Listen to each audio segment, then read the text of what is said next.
Matagal kong inilihim ang aking nararamdaman, ngunit ngayong araw ay malalaman ko na kung ano ito.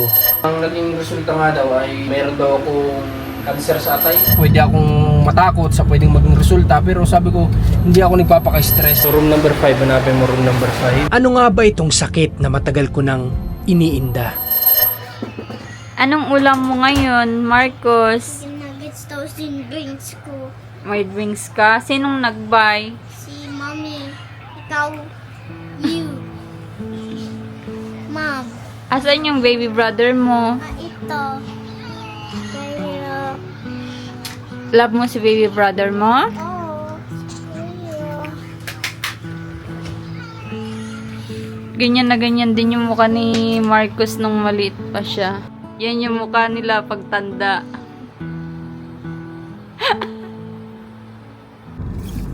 Good day everyone, at ngayong araw po ay panibagong vlog na naman. Pupunta tayo ngayon ng hospital dito sa Candelaria. Hanap kami ng hospital na pwede pong mapagpa-check upan. So, dalawa kami na magpapa-check up ngayong araw. So, mamaya sabihin ko sa inyo yung reason kung bakit kinakailangan nating magpa-check up din. At dalawa kami, yung isa naman yung nanay ko, magpapa-check up din siya. So, si Mac, ewan ko magpapa-check up din. Mapatuloy ka ba, Mac? Kapatuloy po. Para magiging tunay na lalaki na. Para maging tunay na lalaki. So hanap tayo. Siguro, di ko alam kung pwede nating puntahan yung hospital na pinuntahan ni Rans nung panahon na nandito siya. So try natin kung nag-check up sila tungkol dun sa nararamdaman natin. Okay. So kita-kita lang tayo doon sa hospital at si Commander naman ay nasa bahay na iwan. At yung mga bata, kami lang tatlo magkakasama. Sa totoo lang, may mga oras na sinesearch ko talaga kung ano yung nararamdaman ko sa internet dahil aminin man natin sa ating mga sarili na hindi lang ako yung nakaranas ng ganito. Halos tayo na nauso na ang internet ay hinahanap natin kung ano nga ba yung possible na sanhi ng nararamdaman natin. At base nga sa nakita ko, medyo natatakot din ako.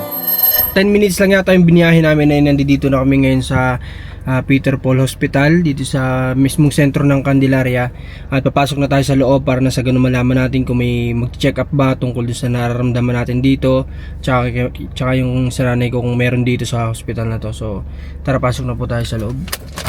Medyo himala umulan ngayon. Hirap ng parkingan dito, no? Wala tayo mapagparkingan. Saan dadaan tayo? Diyan. Lulusot tayo dyan o dito na sa taas. Ay, bahay yata to. Ayan guys, so punong-puno ang parking area. Punong-puno. Ayan, kung magkaroon man ng bakante, pan doctors lang daw. So mamaya sabihin ko sa inyo guys kung ano yung nararamdaman. Matagal na to. Ngayon ko lang naisipan na ipa-check up para malaman ko kung ano ba yung nararamdaman ko na yun. At mamaya sabihin ko sa inyo kung ano yun. Okay. Ma'am, thank you po. Okay, so wala daw dito guys. Wala ditong nag-check up para sa kailangan ko. So nanghingi ako sa kanila ng advice kung saan pwede, kung may recommend ba sila sa atin. At meron naman silang itinuro, ay try daw natin doon. So ngayon ang gagawin natin ay puntahan natin yon para na sa ganun ay hindi masayang tong araw na nilaan natin para dito, kasi talaga ngayon hindi kami nag-vlog for charity kasi nga dito muna, pang sarili muna natin. Kailangan nating kasi kasuhin yung sarili natin syempre. Paano tayo makakatulong kung tayo ay may nararamdaman, di ba? So samahan nyo kami guys, hanapin natin yung sinasabi nila na pwede nating mapagpa-check upan ngayon. So dito tayo sa Polyclinic. So magtatanong tayo dito, sana meron na dito. Tara, tayo.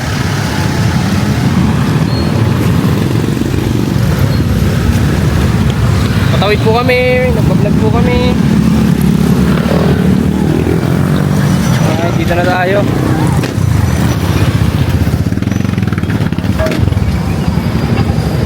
Pero alam nyo ba, yung takot na nararamdaman ko, kahit kailan hindi ko pinapakita yon sa pamilya ko.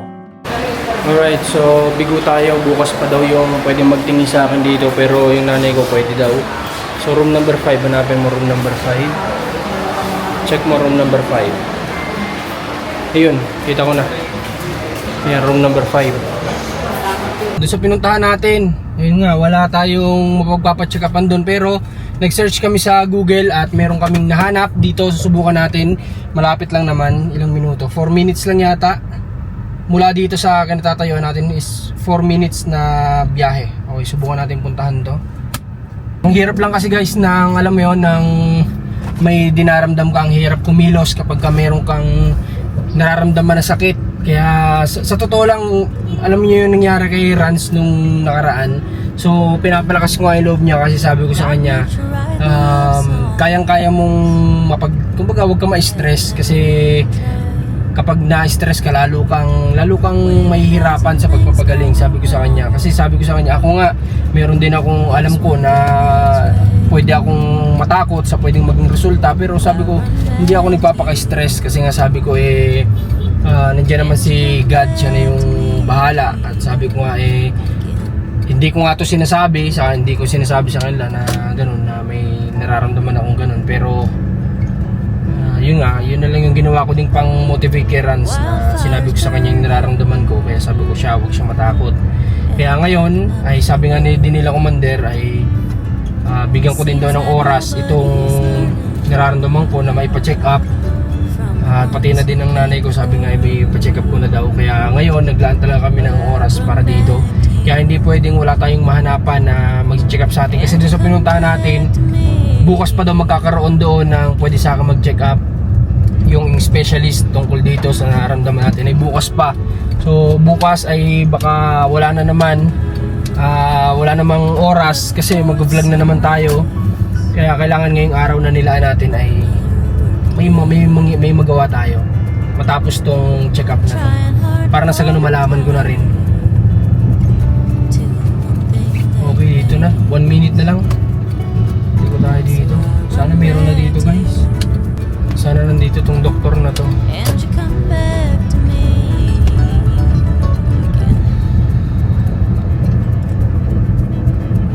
Lapit na.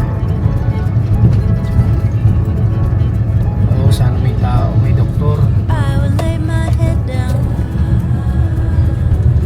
Alright, dito na. Headlines, hanapin natin. Ayun. Yun yata. Try natin. So okay, dito na nga. Ito na yung hinahanap natin guys. So hopefully may open siya ngayon. Nang mga oras nga na ito ay inaasikaso na ako o ina-assist ako ng mga assistant ni Doc. At dito pa lang ay nagpapasalamat na ako dahil nabigyan ako ng pagkakataon ngayong araw na ma-check up. Okay guys, so thanks kay God kasi dito makapagpa-check up na tayo ngayon. Siyempre thank you sa mga mababait na nag-assist dito. Thank you po. Sige, pasok tayo sa loob. Ay, okay po. Nang mga oras nga na ito ay kasalukuyang ikinukwento ko kay doktora kung ano ba yung mga nararamdaman ko o kung anong oras ito umatake sa akin. At dito nga ay in-examine niya rin ako at natutuwa ako dahil natukoy niya kaagad kung ano nga ba yung sanhi o posibilidad na nangyayari sa akin. So ayan, Dati doon nakatira yung tatay ko. sa Bicol. Yes, sa diet. Oo. Pero kayo nakatira ka din. Hindi. Hindi ka marunong Bicol. Hindi. May bibenta ka pala din pag pupunta ka. Babakal si sir. Alam nga ni ate yung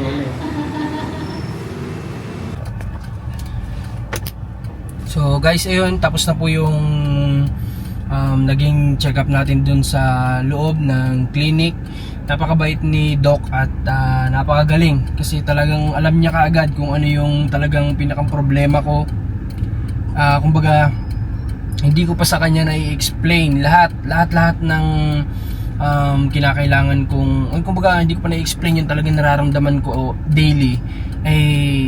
Chinek niya kaagad at sinabi niya yung mga possible na nangyayari sa akin at alam niya tugma lahat ng sinabi niya sa akin. Talagang yun at yun talaga yung nararamdaman ko. Kaya ayun, sa ngayon bibili muna tayo ng gamot, okay? Kasi ang nakuha natin ay itong gamot na isa pa lang, so may kailangan pa tayong kunin. Ito pang isa, nasa taas, so nabibili naman daw to kahit sa drugstore. At bibili naman natin. Like now, may nararamdaman ko na naman guys kung ano yung araw-araw na sakripisyo natin. Pero kahit kailan hindi ko to sinabi sa vlog ko na may nararamdaman tayong ganito, diba? Wala kayong narinig. So dito ko lang to nilabas din sa channel po ni Commander para nang sa ganun ay kumbaga maging aware din yung iba. Kaya ako to ginawang video na to para maging aware din yung iba na hindi na makagaya sa kung ano yung nararamdaman ko ngayon. Okay? So punta muna tayo doon at yung nanay ko babalikan na lang natin mamaya guys. Ano pa bang pwede natin gawin ngayon? Magpagupit o ano? Para bukas ready na ulit tayo. So tara, hanap tayo ng pwede natin gawin. Remember when you told me that I should take it slow, but I can't stay when the world is waiting. I'm too used to being on my own. Hearts will break, but I have to chase it. I'm dancing on the edge again. The wind is calling my name. I'm dancing on the edge again. This time I'm not looking back. Okay, andito na tayo ngayon sa market ng Candelaria guys. At makita nyo medyo masaya tayo ngayon sa naging resulta. Pero mamaya sabihin ko talaga sa inyo kung ano yung nararamdaman ko. Pero ngayon, naisipan ko na why not mag-try naman tayo ng something different, like magpakulot, ganyan. So, tatry lang natin, wala akong maisipan. Try natin magpakulot, wala tayong magawa sa buhay. Trip lang, try natin magpakulot, why not, diba? Sumubok naman tayo ng kakaiba sa buhay natin. So, tanong tayo dito sa Sassy Hair Rebonding. Ayan o, Sassy Hair Rebonding. So, tatry natin dito, baka nagkukulot sila. Lalakaran lang namin. Baka maligaw kami, hindi kami taga rito. Malapit lang? Okay, sige, thank you. So wala daw dito guys. Hanap tayo sa iba. Thank you po ate. Hanap tayo sa sentro daw, sa gitna. Saan yun? Saan Mac? Diyan tayo dadaan o dito na? Dito tayo, kabila. Diyan? Sige. Okay. Sa totoo lang, hindi ko alam kung gusto ko ba talaga tong gagawin ko. Basta ang alam ko, nililibang ko lang ang sarili ko. May chili po. Opo, meron. At dito ngayon nagutom na rin kami sa pag-iikot-ikot kaya't minabuti na naming magmerienda na muna. Free, born mine.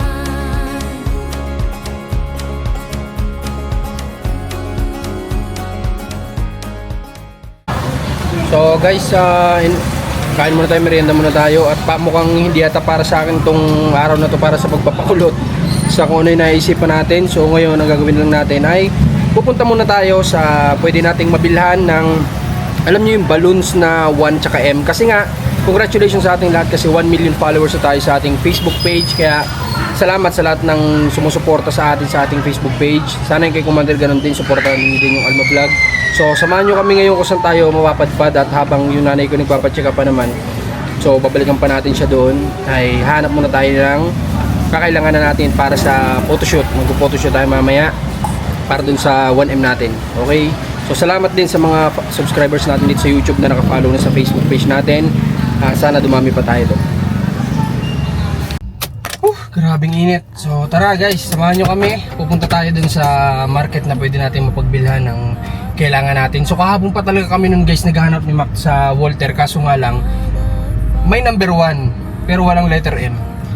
Kaya ngayon pupunta tayo dun sa isang pamilihan dito. Susubukan natin kung makakahanap tayo doon ng kailangan natin na yun para makapag picture tayo mamaya. Syempre para naman makita din ng mga viewers natin at ma-appreciate nila yung suporta nila, diba? Makita nila yung suporta nila na gano'n na tayo kalaki, gano'n na tayo karami ngayon na nagsasama-sama sa Facebook page natin. Okay, at sana yung kay Commander din, sana hopefully dumating din yung time na umabot din sa ganito, sa 1M, kasi nakikita ko naman na nag-grow din yung ano niya, yung page niya kapag siya ang nag-vlog. Kapag siya talaga yung nakatutok talaga sa pag-vlog. Pero darating na din naman dyan si Commander, mag-vlog na rin yan. Basta lumaki-laki lang ng konti si Cairo at magkaroon na kami ng kasambahay na mag-aalaga, mag-aasikaso, makakatulong namin, ay pwede na ulit si Commander makasama natin sa pag-vlog. At alam kong kayang-kaya niya yan, napaabot nga niya yung YouTube channel niya ng ganito, kumbaga hindi rin biro ang narating ng channel niya sa pagsisikap niya. Maging ganun din yung Facebook page niya. Kaya naniniwala ako na dadami din, aabot din ng ganito. No, parehas kami, no, ay umabot din sa ganito, na umabot ng million ang followers sa Facebook ang ating mga masugid na taga subaybay doon. Okay? Tama ba yung daan natin, Mac? Saan ba natin bibili? Sa Doon 188 sa, ba? yun, parang ganun. Doon Tama ba? ba? Diretso lang ano. Paglabas natin doon na yun. Opo. Hindi para sa akin yung kulot ngayon talaga guys kasi sabi nila matagal daw yun. Mga 3 hours, 5 hours. So sabi ko hindi na aabot kasi mag-edit pa ako mamaya pag uwi. Magtatrabaho pa tayo. Kaya hindi talaga para sa atin tong araw na to para makulot. Okay? Siguro bahala na kasi naiinis ako si Commander guys. Naiirita na sa buho kong tingnan kasi sabi niya alam mo yun kapag ka nasa bahay ako lalo na kapag ka medyo mainit talaga yung panahon na nag-edit ako talagang alam mo yung sabog-sabog yung buhok. Sabi ni Commander parang na daw akong alam mo yung parang di naliligo parang pulubi parang gano'n basta gano'n yung sabi ni Commander kaya sabi niya gano'n naman daw ako magpagupit. So naisip ko naman pwede ko naman kasing palinisan yung gilid ng buhok natin tapos ipakulot natin yung ibabaw yung kulot na alam mo yung pinong-pino na parang spring yun papatry natin para naman magkaroon ng ano naman something different naman sa sarili natin, di ba? Mag-explore tayo sa buhay. Hindi palaging gano'n na lang, di ba? Ano naman tayo kung hindi bagay, di okay lang. At tayo naman hindi naman tayo maarte sa bagay sa hindi. May bibiling ko na lang yung isang gamot mamaya sa ano. Ano sabi? Yung sa parang may sinasabi siyang Teka lang, sasabihin ko na lang sa inyo kasama si Commander. So guys, dito na tayo. Ito yung sinasabi kong pamilihan. Maghahanap tayo dito. Imposibleng mawalan pa dito ng ganun. Kasi napakalaki na nito, di ba? Hanapin mo muna kung saan yung mga party needs. Kasi nasa party needs natin makikita. Ito yata. Ito. So tingin tayo dito. Hanapin natin yung balloons. Sana hindi failed. Ito, meron. Yun, ito yung hinahanap natin guys. M.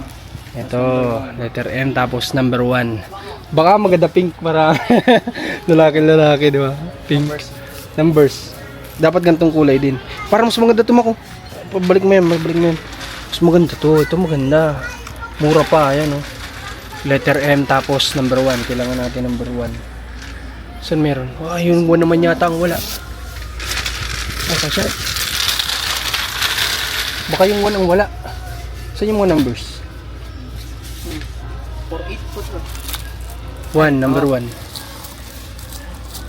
Dapat kulay golden para maganda. I've been cynical, oh so cynical. Never thought somebody could save me from another fall, from another scar. But I'm all healed up. At dahil nakabili na nga po tayo nung kailangan natin, nandito na dala na namin, ay pupunta naman tayo ngayon ng Walter para bumili ng diaper ni Cairo. Kasi nga ay tumawag si Commander at wala na daw diaper si Cairo. Kasi nung last time binilang ko siya ng 3 pack pero naubos na. So kinakailangan nating supplyan, di ba?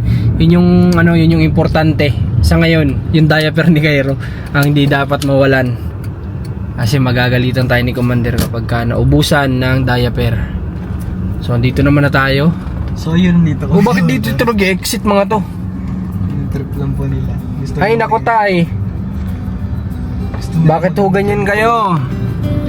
Dito na tayo sa Walter oh. Yung entrance ginagawa nilang exit guys. Dito na tayo at yun lang ang bibili natin dito, walang iba. Ito entrance din. Ginawa nilang parkingan. Di ba? po kasi exit yung Oo, pero binago na kaya kailangan nila mag-adjust syempre. Kapag ka binago ng mall yan, kailangan mag-adjust ang tao. Kailangan sumunod. Di ba? Sabi daw ng karamihan, being a father ay kapag may anak ka na daw ay lalo na kapag baby, dapat ay maging masaya ka na kapag ka nabibili mo yung diaper niya. Di ba? Kapag ka hindi mo napapabayaan na mawalan ng diaper, doon pa lang dapat masaya ka na. Hindi yung mga bagay na parang bibili ka ng mga something para sa'yo, doon pa lang masaya ka na. So pasok na tayo. Dami ko sinabi. Nakabili na tayo guys at anong sunod natin destinasyon? Susundin na natin nanay ko siguro tapos uuwi na tayo para may balita natin kay Commander kung ano yung naging resulta doon sa naging check up natin kasi syempre si Commander ay nag-aalala din sa kung ano yung magiging resulta kasi nga matagal na niyang gustong sa Bicol pa lang gusto na niyang may patingin ko yun, ako lang yung ayaw kasi nga sabi ko tsaka na lang kapag alam mo yun may talagang mailalaan ako ng oras para doon. Hindi naman tinatanong nga niya ako na takot ka ba na malaman yung resulta. Sabi ko hindi naman ako natatakot na malaman yung resulta. Ang ano ko lang ay gusto ko yung talagang feel ko na kumbaga na magpapacheck up ako, hindi yung parang alam mo yun, alam ko marami pang kailangan gawin na ano ba, may mga gagawin sa bahay, may mag-vlog tayo. So gusto ko dito lang talaga yung gagawin. So yun, nagkataon din naman na yung nanay ko ay medyo nakakaramdam yata sa sarili niya na, di ba, nadala nga siya dati sa ospital sa Kawayan dahil nga dun sa puso niya. So medyo may nararamdaman yata, kaya nagpa-check up na rin, sabay na kami. Magkahiwalay lang kami ng clinic pero ayun, magkasabay kami nagpa-check up ngayong araw. So andito na kami ngayon guys sa bahay at ito nga, kumakain na kami ng meriendahan. Bumili kami ng tinapay dun sa water na pinagbili namin ng diaper. At ayun, yung nanay ko iniwan ko na muna doon. Uwi na lang po yun. Sunday namin mamaya, siyempre. Pagtapos na mag-message na lang. So, si Commander, di pa alam kung ano yung resulta. Tumatawa-tawa lang tayo, pero mamaya sabihin natin sa kanya. So, Ngayon na po. po niya mo. Batog. Psst, Kian. Ano? Buka dyan mo. Ano nga yun? Paka-intense ganyan nga, oh. Parang mga... Nagmumuya pati. Sabihin mo muna sa akin kung ano yung nakikita mo sa akin. Yun nga. Ano yun? May butol-butol ka lagi. Anong tawag doon? Yung parang Makati. Dinaanan ng ano. Kala mo kinamot ng aswang.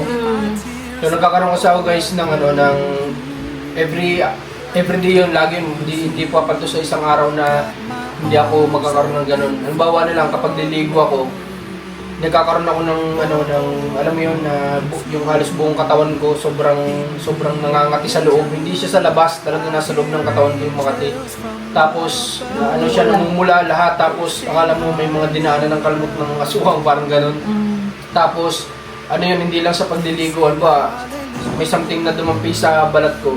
Sobrang sobrang kati na nun talaga, kahit na mahina lang naman, sobrang kati na nun sa loob. Like magpapaa ako tapos aapa ako sa bato, sobrang kati na nun sa talampakan ko, ganun. Tapos kapag nag-aircon, nalalamigan, nag-drive ako. Pag ito natamaan ng aircon, sobrang kati na rin nun, namamantala talaga lahat yan.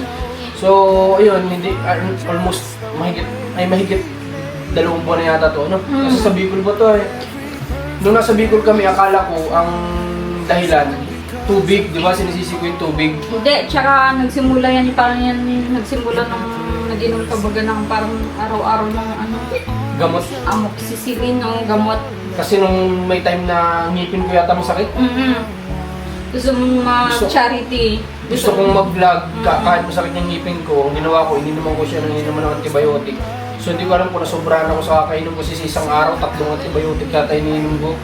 Ang recommend ng antibiotic ay every 12 hours. Kasi gusto kong kaya nga nagtatawa din si Ranzo, tatakot din sila at sabi niya, grabe daw ko uminom ng gamot. Kasi nga gusto kong makapag-charity, gusto kong makatulong. Kahit na masakit yung ngipin ko, tinutuloy ko. Tapos ayun, ang naging resulta nga daw ay meron daw akong parang cancer sa atay, gano'n.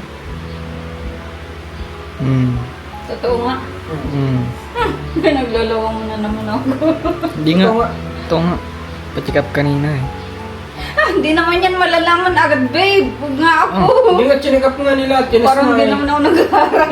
Hindi ka naman nag-aaral ng medisina o something na. Hindi naman ako nag-aaral naman ako, babe, kahit papano. Hindi naman ganyan na magpa-check up ka lang ngayon ng isang beses, malalaman na agad. Nilab-test nga nila kanina. Saglit lang yun. Ikaw naniniwala. Ni-joke lang daw, sabi ng doktor, huwag naman sana, nakakatakot yun. Yan ang pinakayaw kung Tsaka huwag daw tayo magbibiro sa salita kasi may sinatawag silang power of The devil. power of tongue. Alam niyo yun, yung huwag ka magsasabi ng isang bagay na masama kasi madalas nangyayari. Kasi nga daw ang bibig natin ay yung may tinatawag na power of tongue. So yun, nasabi sa akin ng doktor, yun daw parang fluid ng balat ko. Yung skin fluid ko sobrang active daw noon.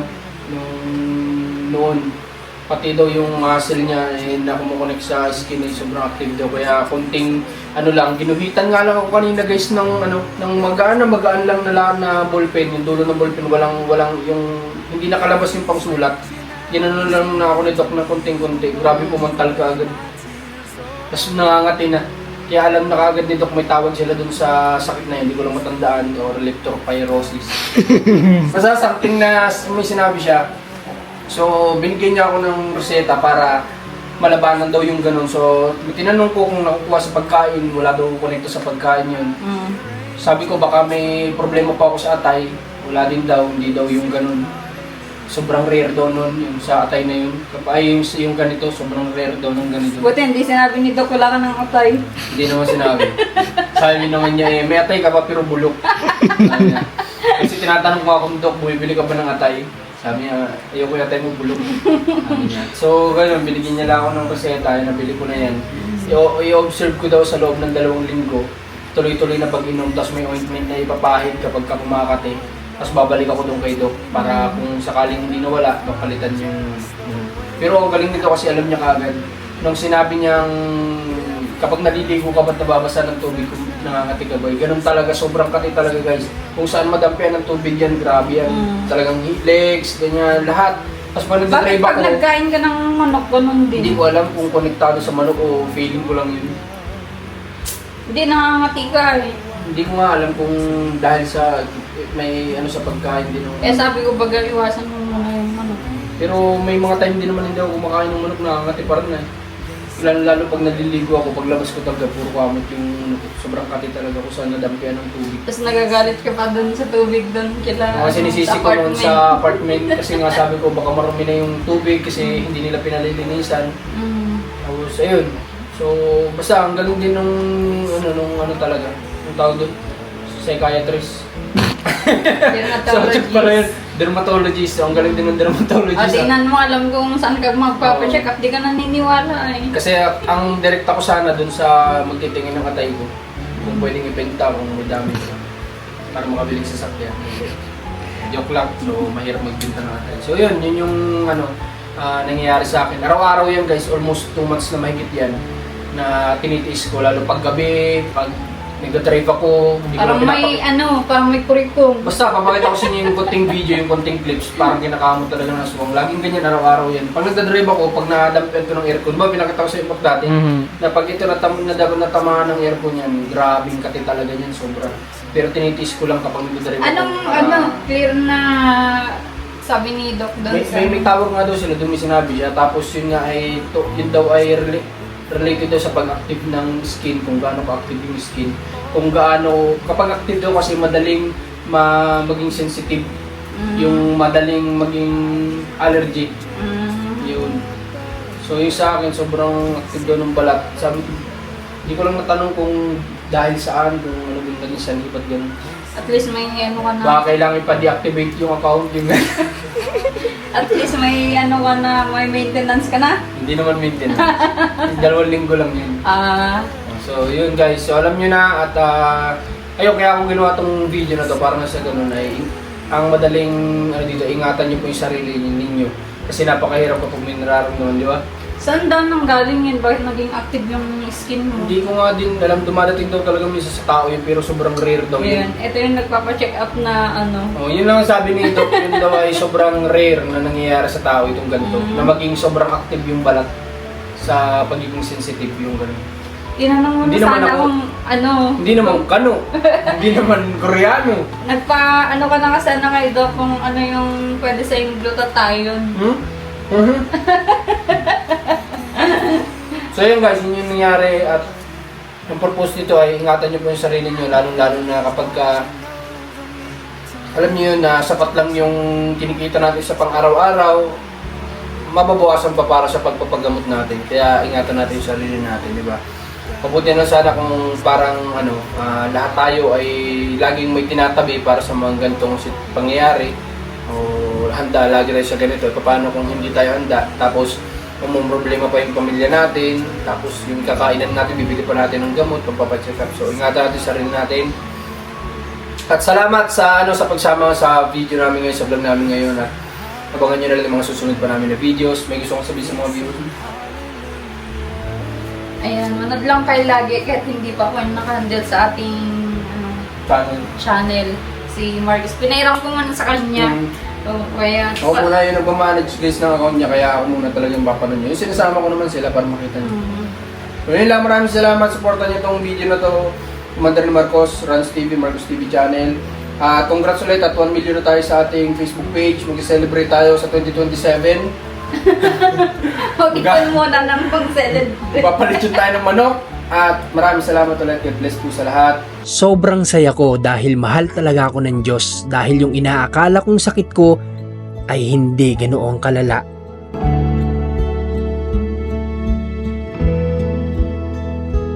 I can feel there is somebody here, and he's watching over me tonight as he takes away my fears. Oh, I know you